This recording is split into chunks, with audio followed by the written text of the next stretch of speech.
নমস্কার, আর প্লাস ডিজিটালে আপনাদেরকে স্বাগত। লিগাল প্লাস নিয়ে চলে এসেছি, আমি শুভঙ্কর। আজকে আপনারা দেখতে চলেছেন একটা গুরুত্বপূর্ণ মামলা। আমরা স্বামী স্ত্রীর ডিভোর্স বা বিচ্ছেদ, সেই বিচ্ছেদের পর আমরা জানি যে একজন স্ত্রীকে তার স্বামী খোরপোশ দেন, কারণ স্ত্রী তার সন্তান তাদেরকে সংসার চালানোর জন্য স্বামীকে খোরপোশ দিতে হয়। সেই খোরপোশ সংক্রান্ত নিয়েই আজকে মামলা। তবে সব ক্ষেত্রে কি এই খোরপোশ দিতে হয়?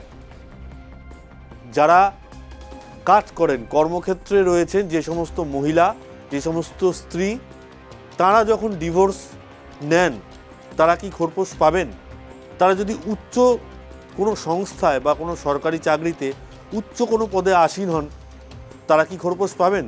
তারা কি অ্যালিমনি পাবেন? কি বলছে আজকের এই মামলা, সেটাই দেখে নেব। প্রথমেই আমরা চলে আসি মামলার নামে, এক্স ভার্সেস ওয়াই। আইনি কিছু বিধিনিষেধের কারণে আমরা এখানে সেই স্বামী এবং স্ত্রীর নাম প্রকাশ আমরা করতে পারছি না। কেসটা হয়েছিল দিল্লি হাইকোর্টে জাস্টিস অনিল ক্ষেত্রপাল এবং justice Harish Vaidyanathan Shankar, 17 October 2025। 17 October 2025 Delhi হাইকোর্টের দুই মাননীয় বিচারপতি, তাদের এজলাসে এই মামলা হয়েছিল। Background: the couple married in 2010 January and but separated within 14 months. তাহলে দেখা যাচ্ছে জানুয়ারি 2010-এর জানুয়ারি মাসে দুজন বিয়ে করলেন। তারা সংসার করলেন কত মাস? মাত্র 14 মাস। Both were previously divorced, the husband a practicing advocate and the wife a group A IRTS officer. এরা দুজনেই কিন্তু আগে থেকে বিবাহ বিচ্ছিন্ন ছিলেন, মানে এটা এদের প্রথম বিয়ে না, দ্বিতীয় বিয়ে। হাজব্যান্ড যে একজন প্র্যাকটিসিং অ্যাডভোকেট অর্থাৎ একজন উকিল, এবং ওয়াইফ সেই স্ত্রী, তিনি কিন্তু রেলের উচ্চ পদস্থ গ্রুপ এ লেভেলের অফিসার, IRTS অফিসার তিনি। The husband sought divorce alleging mental and physical cruelty, while the wife denied the allegation and sought rupees 50 lakh as financial settlement for agreeing to dissolve the marriage. মানসিক হয়রানি, mental and physical, মানসিক এবং শারীরিক নির্যাতন, এই নির্যাতনের অভিযোগ তুলে কোর্টে ডিভোর্স মামলা ফাইল করলেন কে? না, সেই স্বামী ডিভোর্স মামলা ফাইল করলেন। কিন্তু স্ত্রী তিনি বললেন যে না, আমার 50 লক্ষ টাকা লাগবে, আমার অ্যালুমিনি হিসাবে আমার 50 লাখ টাকা লাগবে। এবং তিনি তার বিরুদ্ধে যে ওঠা অ্যালিগেশনগুলো, সেই অ্যালিগেশন, যে সমস্ত ওঠা যে অভিযোগগুলো স্ত্রীর বিরুদ্ধে তার স্বামীকে শারীরিক এবং মানসিক যে নির্যাতন, সেই নির্যাতনের অভিযোগগুলো কিন্তু সম্পূর্ণভাবে বলা হলো যে না, এখানে কোনো নির্যাতন হচ্ছে না, এবং আমি এই ডিভোর্স দিতে পারি একমাত্র ক্ষেত্রে যদি আমাকে 50 লক্ষ টাকা দিয়ে দেওয়া হয়। এরপর কি হলো দেখে নি।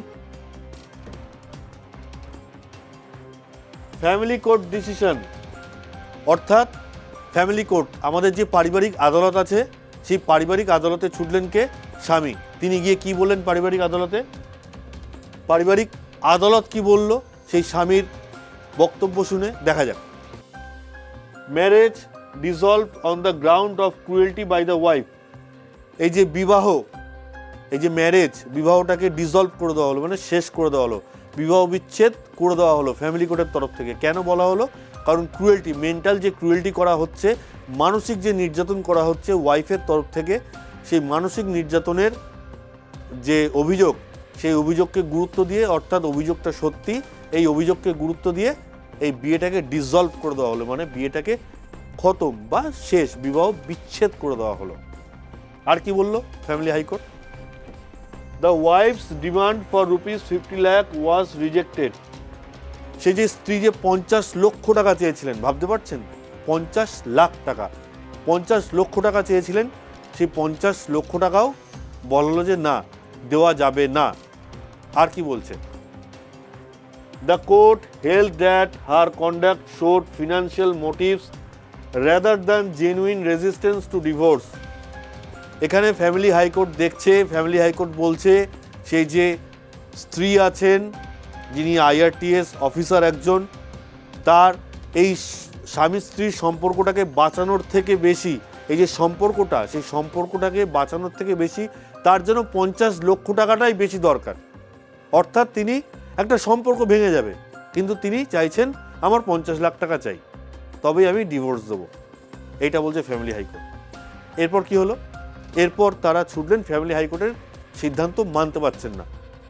ওই স্ত্রী যিনি একজন উচ্চপদস্থ সরকারি অফিসার, তিনি কোথায় গেলেন? তারা দুজনেই গেলেন দিল্লি হাইকোর্টে। Alimony is not automatic, it is a measure of financial justice, not tool for enrichment. তাহলে অ্যালিমনি কি বলছে? Alimony is not automatic. তাহলে অ্যালিমনি পাবই, খোরপোশ পাবই, এটা কিন্তু অটোমেটিক হতে পারে না। এটা কিন্তু বিবাহ বিচ্ছেদ হলেই একজন মহিলা সে যে খোরপোশ পাবেই, এটা কিন্তু হতে পারে না, এটা হবে না। আর কি বলছে? A spouse must prove her genuine financial need to claim permanent alimony under Section 25 HMA.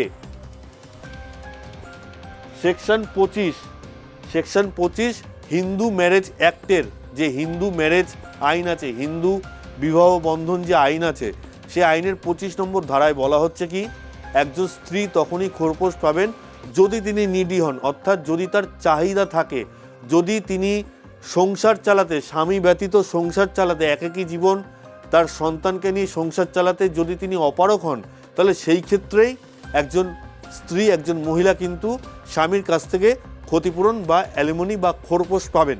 আর কি বলছে হাইকোর্ট অবজারভেশনে? If the applicant is financially self sufficient, court can not exercise discretion to avoid alimony. এখানে বলা হচ্ছে applicant যিনি appeal করেছেন, অর্থাৎ সেই স্ত্রী, তিনি সেলফ সাফিসিয়েন্ট, তিনি নিজেই অনেক টাকা উপার্জন করেন, তাহলে তিনি কিন্তু আর অ্যালিমনি বা খোরপোশ পাওয়ার যোগ্য নন। The wife's abusive and humiliating language including imputations of illegitimacy and insult towards the husband's mother amounted to mental cruelty. তাহলে শুধুমাত্র স্বামীর প্রতি নন, তার যে মা আছেন, স্বামীর যে মা অর্থাৎ শাশুড়ি, তার প্রতিও সমান মানসিক অত্যাচার করা হচ্ছে স্ত্রীর তরফে। দিল্লি হাইকোর্ট এটা অবজারভেশনে বলছে। অবজারভেশন তাদের যে পর্যবেক্ষণ, সেই পর্যবেক্ষণে বলছে যে একমাত্র স্বামী ছাড়াও পরিবারের আরও যে সদস্য, স্বামীর যে মা আছেন, তার প্রতিও ক্রুয়েলটি, মানসিক অত্যাচার, সেই অত্যাচার করেছেন কে?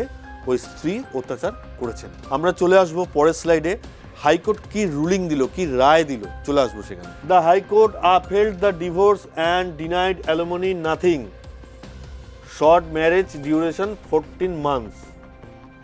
হাইকোর্ট কিন্তু এখানে ডিভোর্স দিয়ে দিল, বিবাহ বিচ্ছেদে সম্মতি জানালো। হ্যাঁ, এই সম্পর্কটা আর টিকিয়ে রাখা সম্ভব নয়, হাইকোর্ট এটা মেনে নিল। মেনে তাদের দুজনের মধ্যে যে বিবাহ বন্ধন ছিল তাকে বিবাহ বিচ্ছেদ ঘোষণা করা হলো।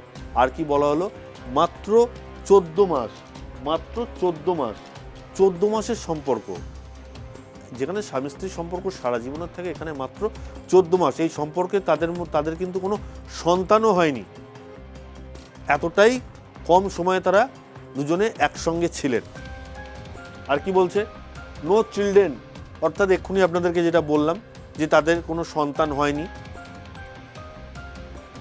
Wife's substantial independent government income, wife কিন্তু, স্ত্রী কিন্তু নিজেই নিজের ক্ষমতা চালাতে যথেষ্ট পরিমাণে তিনি নিজেই পারেন নিজের ক্ষমতা চালাতে।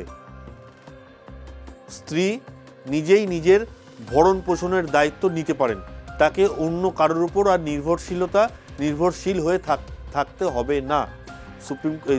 দিল্লি হাইকোর্ট এটাই বলছে। No evidence of financial vulnerability,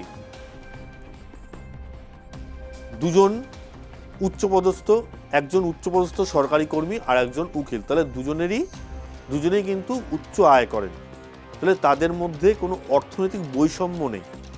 একজন বেশি আয় করেন, একজন কম টাকা আয় করেন, না। এখানে দুজনেই কিন্তু ভালো পরিমাণে অর্থ উপার্জন করেন। নিজেদের যে দৈনন্দিন যে আয়, তাদের যে মাসিক আয়, তাদের মাসিক আয় অনেকটাই বেশি, যার জন্য তারা কেউ কারোর উপর নির্ভরশীল নন, আর্থিক দিক থেকে নির্ভরশীল নন। অন্তত এটাই বলছে হাইকোর্ট। আর কি বলছে? সব থেকে গুরুত্বপূর্ণ কথা হাইকোর্ট এই জায়গায় কি বলেছে আমরা দেখে নেব একদম লাস্ট লাইনে। Permanent alimony can not be use to equalize the financial status of two capable individuals, the bench ruled. এখানে বেঞ্চ বলছে permanent alimony can not be use to equalize the financial status of two capable individual.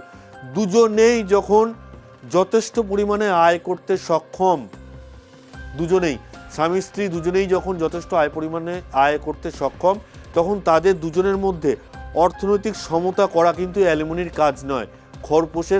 খোরপোশের কিন্তু কাজ নয় যে একজনের income কম আর একজনের income বেশি, তাদের দুজনের মধ্যে অর্থনৈতিক যে বৈষম্য আছে সেটাকে ঘোচানোর কাজ কিন্তু এই অ্যালিমনির কিন্তু কাজ নয়। এটাই বলছে হাইকোর্ট। তাহলে দর্শক, আজকে আমাদের এই মামলা আপনাদের কেমন লাগলো?